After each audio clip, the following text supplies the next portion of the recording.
할렐루야. 여러분을 축복합니다. 아멘. 오늘 마태복음 9장 9절부터 13절까지 말씀으로 부르심에 순종하며 살라, 부르심에 순종하며 살라, 이런 제목으로 말씀의 은혜를 나누고자 합니다. 삶의 여정에서 우리는 정말 중요한 질문을 놓치고 살아갈 때가 많습니다. 정말 질문해야 되고 그 질문에 대한 답을 들어야 되는데 중요한 질문을 하지 않는다는 거죠.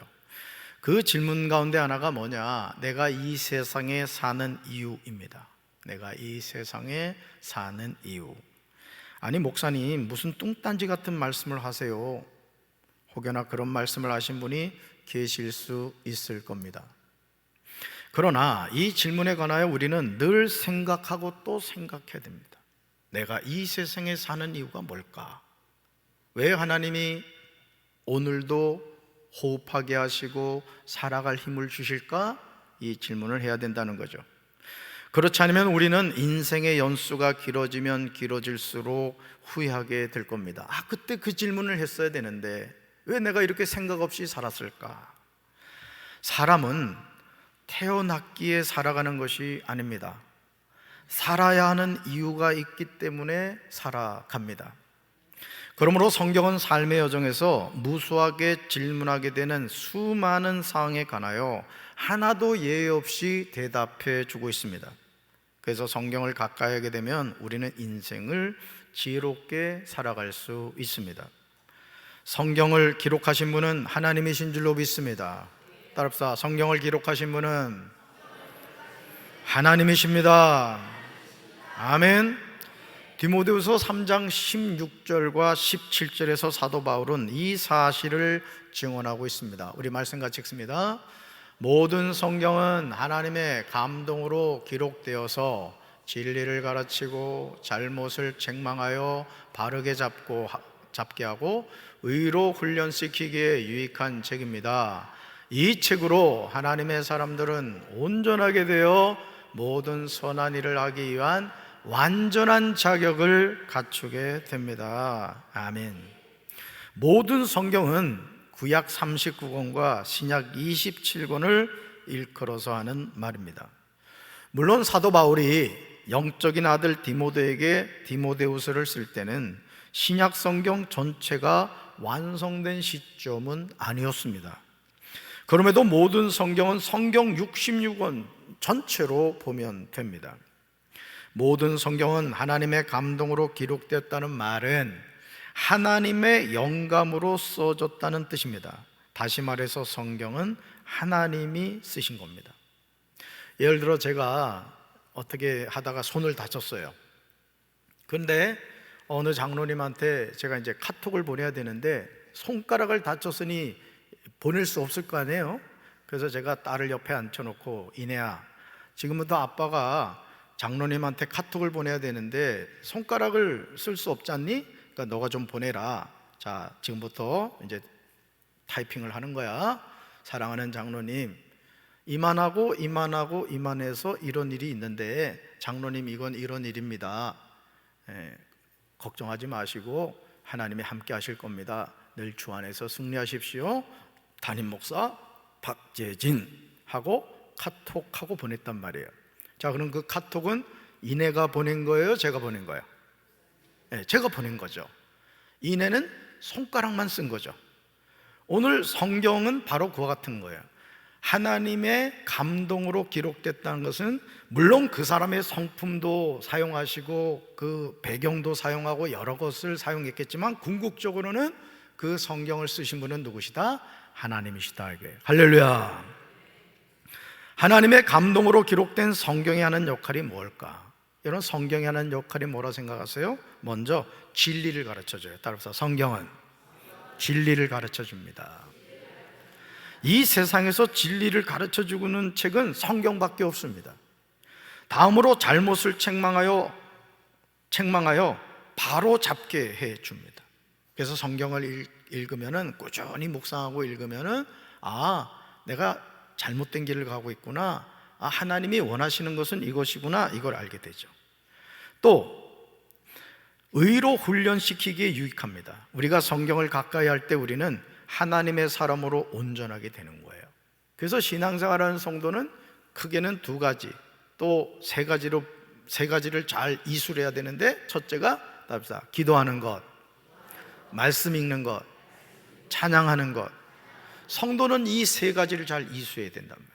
그래서 늘 쉬지 않고 기도하고, 또 늘 주님을 찬양하고, 또 하나님의 말씀을 주야로 묵상하는 삶을 살아야 돼요. 결국 모든 선한 일을 하기 위한 완전한 자격을 갖추게 됩니다. 얼마나 놀랍습니까? 그래서 하나님께 쓰임을 받는 사람들의 공통점이 뭐냐? 한 책의 사람입니다. 한 책의 사람. 저도 개인적으로 책 읽는 것을 정말 좋아합니다. 그러나 성경처럼 사람의 영혼을 터치해주는 책은 보지 못했어요. 성 어거스틴과 존 웨슬리는 로마서를 통해서 회심하였고, 루터가 번역한 독일어 성경은 종교개혁의 자양분이 되었습니다. 사랑하는 성도 여러분, 내가 이 세상에 사는 이유를 깨닫게 되기를 주님의 이름으로 축원합니다. 그렇지 않다면 우리는 마태복음 9장 1절로 8절에 나오는 중풍병자와 다를 바가 없습니다. 예수님은 배를 타시고 갈릴리 호수를 건너 그의 고향 가버나움으로 나아가셨습니다. 그리고 사람들이 중풍병자 한 사람을 침상에 누인 채로 예수님께로 날라왔습니다. 예수님은 그들의 믿음을 보시고 중풍병 환자에게 이렇게 말씀하셨습니다. 같이 읽습니다. 기운을 내라 아이야, 내 죄가 용서받았다. 아멘. 기운을 내라 아이야, 내 죄가 뭐 받았다? 용서받았다. 건강한 몸을 지니고 살기도 버거운 세상입니다. 여러분 그렇지 않아요? 건강한 몸을 지니고 살아도 힘든 세상이에요. 그런데 사람들이 예수님에게 데려오고 온 중풍병자는 자신의 몸을 전혀 움직이지도 못하는 상황입니다. 그러니까 엄청난 그 병이 든 거죠. 이런 병자가 세상을 살아가는 이유가 있을까요? 여러분 어떻게 생각하세요? 어제 제가 TV에서 어떤 세상에 이런 일인가? 하여간 그걸 잠깐 봤는데, 거기 어떤 남자분이 나오시더라고요. 근데 이분이 한쪽 다리가 이 발목 밑이 없는 거야. 발목 밑이. 어떤 사고를 당하셨는지 발목 밑이 없으시더라고요. 자, 그러면 사람들이 보통 절망하잖아요? 그렇죠? 근데 이분이 얼마나 건강하게 살아가는지 의족을 하고 사이클을 하고 수영을 하고 달리기를 하는데요, 철인 3종 경기에 나오셨더라고. 와, 그래가지고 이제 수영을 하는데 이분이 그 수영을 그래도 잘하긴 잘하시나 봐요. 16번째인가 그 순서대로 하더라고요, 보니까. 그러니까 그 실력대로 이렇게 두더라고. 근데요, 그 발목이 없는 그분이 1등을 하시더라고. 그리고 500명이 출전을 했는데 전체 14등을 했습니다. 그러니까 여러분, 오늘 우리가 이 세상을 살면서 내가 육신이 병들었다, 또 내가 뭔가 부족하다, 우리가 어떤 마음을 먹느냐에 따라서 우리는 복된 삶을 살게 될 줄로 믿습니다. 할렐루야. 어떻게 보면 저와 여러분의 삶이 사람들이 예수님에게 데리고 온 중풍병자와 같을 수가 있어요. 왜 살아야 하는지, 언제까지 살아야 하는지 알지 못하고 정말 죽지 못해서 하루하루 연명해가는 그런 삶을 살아가고 있지는 않습니까? 제가 요양원 일의 신방을 가보면 참 손발을 다 묶어놓고, 참 그런 모습을 볼 때마다, 야, 사람이, 제가 언젠가 말씀 전하면서 그랬잖아요. 재수 나쁘면 120세까지 산다. 기억 안 하시네요? 그러니까 저는 우리 성도들이 건강하시길 바랍니다. 여러분 운동도 하고, 또 여러분 스스로가 자신을 향하여 믿음의 말을 잡고 하세요. 나는 복된 인생이다. 우리 가정은 하나님의 축복받은 가정이다. 우리 교회는 하나님이 함께 하시는 교회다. 사람이 말 한마디를 해도요, 어떤 말을 하느냐에 따라서 그 인생이 달라지는 거예요. 제가 예전에 읽었던 그 닉 부이치치라는 그 책 제가 말씀드렸는데, 이 닉 부이치치라는 사람은요 하반신이 없게 태어났어요. 하반신이. 그리고 다리라고는 이 오리발 같은 거 하나 이렇게 달려가지고 태어났거든요. 장애인이잖아요. 그러니까 이 사람이 강연을 하는데 하반신이 없으니까 이 탁자 위에 올라가서 강연을 하는 거야. 근데요 얼굴에 수색이 없어. 수색이. 그러니까 어느 학교 가가지고 이렇게 강연을 하는데, 강연이 끝나고 아이들이 와서 이 닉 부이치치를 안으면서 통곡을 하는 거예요. 통곡을. 뭘 말하죠? 육신적으로는 건강하게 보이는데 마음의 병이 들은 거예요. 영혼의 병이 들은 거예요. 오늘 여러분은 어떠십니까? 혹여나 이 시간 여러분의 마음이 정신적으로 영적으로 병드문이 계시다면 말씀을 통해서 치유받게 되길 주님의 이름으로 축원합니다. 주님의 이름으로 축원합니다. 이런 소망 없는 중풍병자가 예수님을 만남으로 그의 삶이 변화되었습니다. 오늘도 우리가 예수님을 만나면 우리 인생은 변화되는 줄로 믿습니다. 소망의 하나님이 그리스도 예수 안에서 우리에게 기쁨을 풍성하게 채워주실 줄로 믿습니다. 물론 이 중풍병자가 삶의 변화를 경험하기 위해서 자신을 예수님에게로 데리고 온 친구들이 있었습니다. 오늘 저와 여러분에게 이런 믿음의 친구들이 필요한 거예요. 그래서 여러분이 주변에 어떤 사람이 있어야 되느냐? 믿음의 친구가 있어야 되는 거예요. 낙심해가지고 손을 놓으려고 할 때, 친구야 우리 기도해야 돼, 우리 예배 드려야 돼, 너 그러면 안 돼. 믿음의 말을 해주는 친구가 있어야 된다고요. 그래, 너도 쉬고 나도 쉬고 이제는 신앙생활 굿바이. 이런 친구 만났다면 큰일 나는 거예요. 여러분, 정말 놀라운 사실은요, 예수님이 작은 자야 안심하라 내 제사함을 받았느니라, 이 축복의 말씀을 하실 때 중풍병자의 믿음을 보신 것이 아니었다는 거예요. 예수님이 그들의 믿음을 보시고 중풍병자에게 말씀하셨습니다. 따라합시다. 믿음은 하나님의 역사를 일으키는 능력입니다. 아멘. 여러분, 강대상에 제가 선풍기 2대를 우리 장대웅 전사를 통해서 이렇게 구매를 했단 말이에요. 자, 저 선풍기는 이 리모컨을 통해 통제가 됩니다. 근데 이 리모컨에는 반드시 있어야 되는 게 있어요. 뭐죠?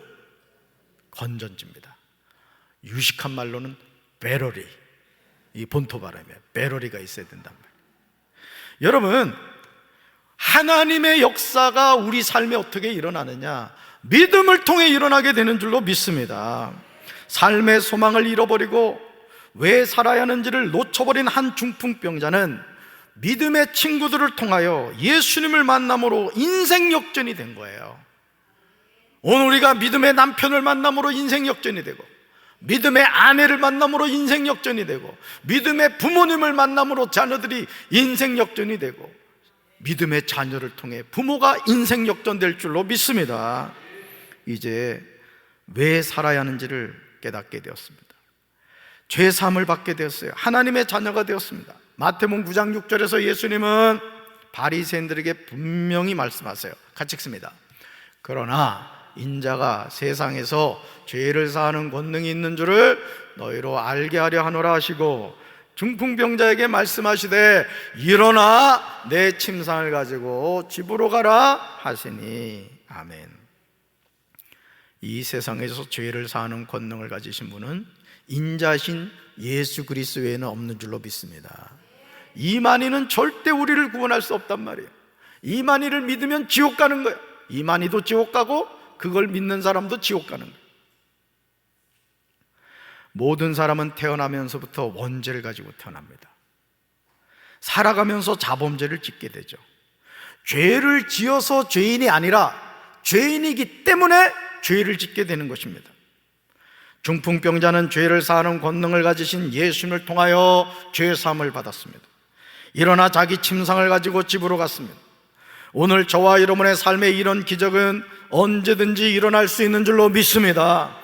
예수님을 만나면 내 인생이 중풍병에 걸려서, 여러분 생각해 봐요. 오늘 말씀을 보면은 이 중풍병이 엄청 심했던 거야. 자기 몸을 어떻게 할 수 없었던 거야. 근데 그런 중풍병자가 누굴 만났다? 예수님 만났다. 어떻게 됐어요? 일어나 침상을 가지고 집으로 갔다는 거죠. 믿습니까? 이런 기적은 언제나 일어날 수 있다. 왜? 하나님이 살아계시기 때문에. 침상에 누운 중풍병자를 예수님에게 데리고 왔던 사람들의 믿음을 보시고 중풍병자를 예수님이 치료해 주신 것처럼 이 자리에 계신 분들 가운데 어떤 질병에 걸렸다 하더라도 나는 너를 치료하는 여호와니라, 이 말씀을 믿으면 치료받게 될 줄로 믿습니다.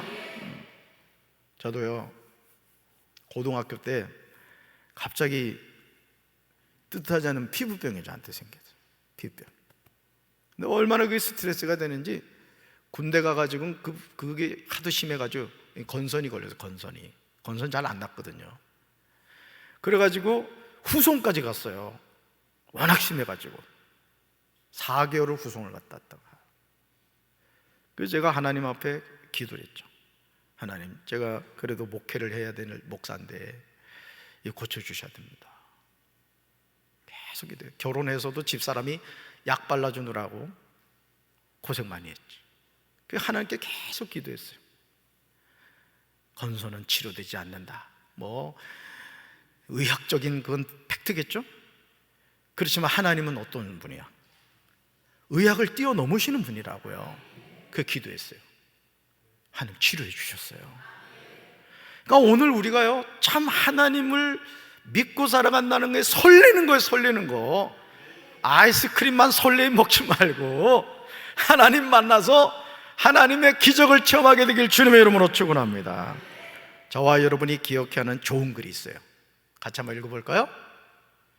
인생의 방황은 예수님을 만나면 끝이 나고 신앙생활의 방황은 좋은 교회를 만나면 끝이 납니다. 아멘. 이제 저와 여러분이 선한 목자이신 예수님을 만남으로 인생의 방황이 끝나게 되길 주님의 이름으로 축원합니다. 우리 교회가 주님이 기뻐하시는 좋은 교회가 되어 성도 여러분들이 신앙생활에서 방황이 끝이 나고 행복한 삶을 살게 되길 주님의 이름으로 축원합니다. 저는 여러분이 행복하기를 원합니다. 여러분의 가정이 행복하기를 원해요. 우리 교회가 행복한 교회가 되길 주님의 이름으로 축원합니다. 얼마나 좋아. 이렇게 시원한 성전에서 하나님께 예배드리고, 응? 감사하죠. 누가 업어갈까 봐 내 걱정이야. 얼마나 감사합니까? 하나님이 베푸시는 은혜가 얼마나 감사하냐고요. 행복은 내일부터 아니에요? 지금부터. 행복 놓치지 맙시다. 좌우에 계신 분들과 인사합시다. 행복하게 삽시다. 마태복음 9장 9절 이하에 한 사람이 나옵니다. 그는 요즘으로 말하면 세무 공무원이었습니다. 당시 세리는 로마 제국을 위해 일하였기에 유대인들에게는 죄인 취급을 받았어요. 마치 일제시대 때 그 공무원 노릇을 하는 거나 마찬가지죠. 그런데 마태를 보신 분이 계셨어요. 바로 예수님이셨습니다. 예수님은 중풍병자를 치료한 곳을 떠나 길을 가시다가 세관에 앉아있는 마태를 보셨습니다. 마태는 로마 제국에서 일하는 세상적으로는 성공한 위치에 있었는지는 몰라도 아무도 그에게 관심을 두지 않았습니다. 오히려 민족의 반역자인 죄인이었습니다. 그런 죄인인 마태를 누가 주목해서 보셨다? 예수님이 주목해 보셨어요. 오늘도 살아계신 하나님이 저와 여러분을 주목해 보고 계신 줄로 믿습니다. 그리고 마태를 부르셨습니다. 예수님은 세간에 앉아있는 세리 마태에게 지체하지 않고 말씀하십니다. 나를 따라오너라. Follow me. 나를 따라오너라. 이렇게 말씀하셨어요. 얼마나 놀라운 부르심입니까? 아니, 예수님은 당시 세리라는 직업이 유대인들에게 얼마나 저주의 상징인지 모르셨을까요? 예수님이 사생애의 삶을 30년을 사셨습니다. 유대인들이 어떤 생각을 하고 어떤 삶을 살아가는지를 너무나 잘 알았어요. 세리라는 직업이 유대인들에게 얼마나 저주의 대상인지도 알고 계셨단 말이에요. 자, 그런데 세리 마태를 뭐 하셨다? 부르셨다. 이게 부르셨다. 수많은 사람 가운데 죄인 취급을 받는 세리를 제자로 부르신 거예요. 사랑하는 성도 여러분, 우리는 일상의 삶에서 안정적인 삶을 꿈꾸죠. 넉넉한 돈이 있어서 부족함이 없는 삶을 원합니다. 안정적인 직장을 얻어서 살고 싶고 아프지 않고 건강한 삶을 원합니다. 그러나 이런 바람대로 사는 사람이 얼마나 되겠어요? 그리고 우리가 찾는 삶을 사는 이들이 과연 행복할까요? 여러분 행복하세요? 일부 때도 이렇게 물었더니 대답을 안 하더라고. 여러분 행복하세요? 난 행복하시길 주님의 이름으로 축원합니다. 행복은 선택입니다. 행복은 이러이러하기 때문에 행복한 게 아닌가. 내가 행복을 선택하면 행복한 거야. 찌질해지게 가난해도 꽁보리밥을 먹어도 칼국수를 먹어도 행복하기를 작정하면 행복한 겁니다. 날마다 고기 잘라서 먹어도 불평하고 원망하는 사람은 늘 행복을 놓치고 살아가는 거예요. 세관에 앉아있던 마태라는 사람은 어떤 삶을 살았을까요? 그는 유대인으로서 자기 민족을 지배하고 있는 로마 제국의 공무원이었습니다. 자신에게 필요한 돈은 충분히 가질 수 있었습니다. 유대인들이 자신을 욕하든 말든 전혀 신경을 쓰지 않았어요. 그래 너들 뭐 욕하든 말든 나는 내 인생 살면 돼. 그렇게 살았어요. 그냥 나에게 주어진 삶을 살면 된다고 자유하며 살았습니다. 그런데 어느 날 자신이 잘 알지 못하는 예수라는 사람이 세간에 앉아있는 자신을 부르신 거예요. 그리고 예수님의 부르심에 마태는 지체하지 않고 순종합니다. 마태복음 9장 9절 하반절을 주목해서 보시면 이렇게 기록하고 있습니다. 같이 읽습니다. 나를 따르라 하시니 일어나 따르니라. 아멘. 사랑하는 성도 여러분, 마태가요 예수님의 부르심에 순종하기 위해서 자신의 모든 것을 걸었다는 사실을 아십니까? 그는 세관에 앉아 근무하던 로마의 세무 공무원이었습니다. 그러나 이제 그 모든 지위를 내려놓아야 하는 상황이에요. 우리가 예수님을 따른다는 것이 쉬운 일이 아닙니다. 예수님도 이 사실을 제자들에게 계속 강조해서 말씀하셨습니다. 우리가 놓치고 있는 사실이죠. 말씀 같이 읽습니다. 또 우리에게 이르시되 아무든지 나를 따라오려거든 자기를 부인하고 날마다 제 십자가를 지고 나를 따를 것이니라. 누구든지 제 목숨을 구원하고자 하면 잃을 것이요 누구든지 나를 위하여 제 목숨을 잃으면 구원하리라. 아멘. 우리가 이 세상에서 마태가 차지하고 있던 세간이란 자리를 내려놓고 예수님을 따라간다는 말은 자기를 부인하는 삶입니다.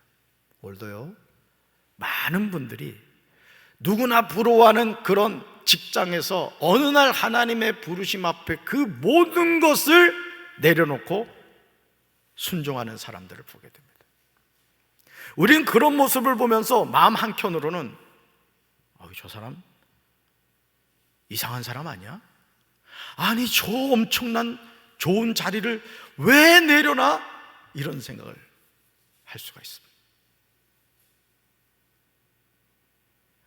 오늘 여러분이 지금 이 예배를 드리러 오기 위해서요 다른 거는 다 포기한 거예요. 나는 오늘 하나님께 예배 드리는 것이 오늘 이 거룩한 성일 첫 번째 내가 해야 할 일이다. 여러분이 믿음의 결단을 하셨기 때문에 이 자리에 앉아 있는 겁니다.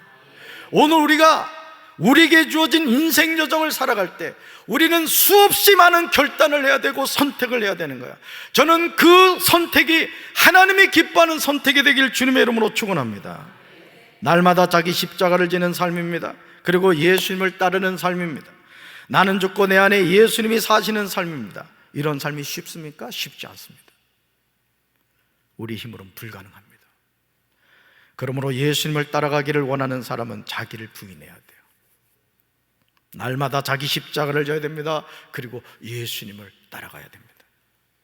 우리는 마태의 결단을 우습게 생각해서는 안 됩니다. 주님의 부르심에 순종하기 위해서 자신이 누렸던 세간이란 자리를 포기한다는 것은 절대 쉬운 일이 아닌 거예요.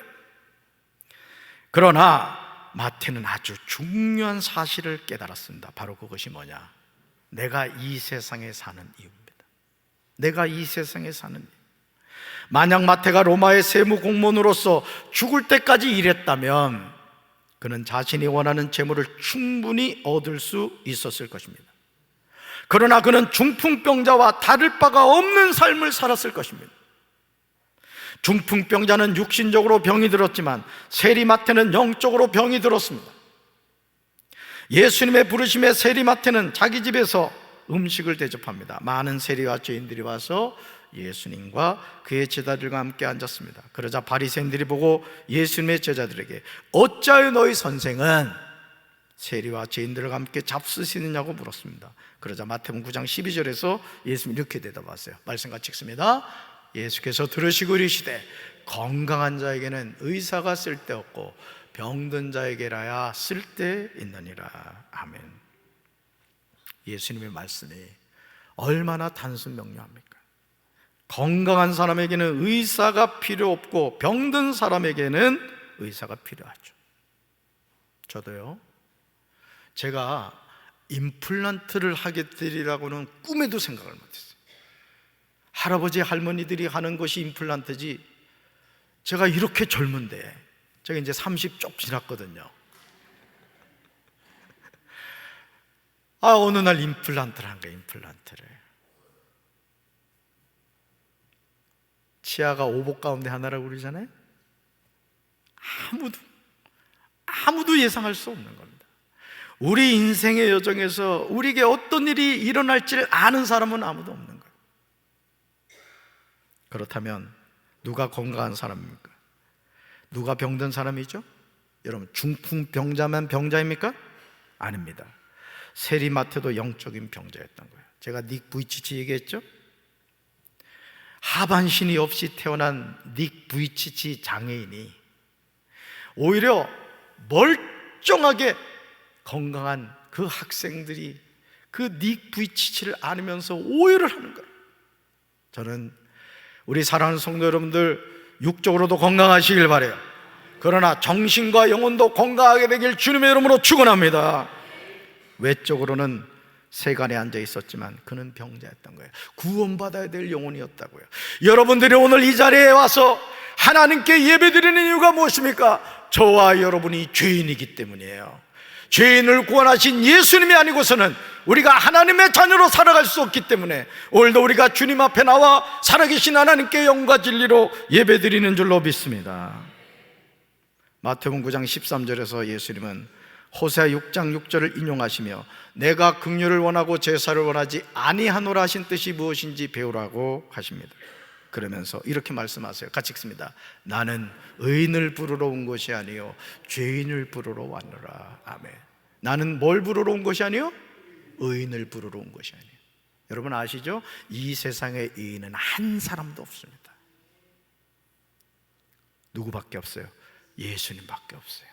그래서 예수님이 구원자인 거예요. 이 세상에 죄를 짓지 않으신 분, 죄가 없으신 분은 예수밖에 없는 거예요. 믿습니까? 그러므로 예수님이 찾으시는 사람은 스스로 의인이라고 착각하는 바리새인들이 아니었습니다. 그들이 죄인이라고 말하는 세리 마태였습니다. 친구들이 데리고 왔던 중풍병자였던 거예요. 이제 죄인을 부르러 오신 예수님 앞에 나아가시기를 주님의 이름으로 축원합니다. 그리고 그 부르심에 순종하며 살기를 주님의 이름으로 축원합니다. 따라합시다. 주님, 저는 죄인입니다. 이 시간 제 마음속에 오셔서 이제부터 영원토록 저의 삶을 다스려 주십시오. 다스려 주십시오. 아멘. 매 순간 예수님을 영접하고 그 예수님이 내 인생의 주인 되심을 경험하고 내가 이 세상을 사는 이유는 나에게 있는 것이 아니라 나를 불러주시고 하나님의 자녀 삼아주신 하나님께 있음을 기억하며 아직도 그 진리를 모르는 이웃들에게 당신도 예수 믿어 하나님의 자녀 되십시오. 복음을 전하는 우리 성도들 되기를 주님의 이름으로 축원합니다. 가슴에 손 얹겠습니다. 하나님 아버지, 오늘 죄인인 우리를 불러주신 주님 앞에 우리가 겸손히 무릎 꿇게 도와주시고 나 같은 죄인을 하나님의 자녀 삼아주신 그 은혜를 기억하며 살게 도와주시옵소서.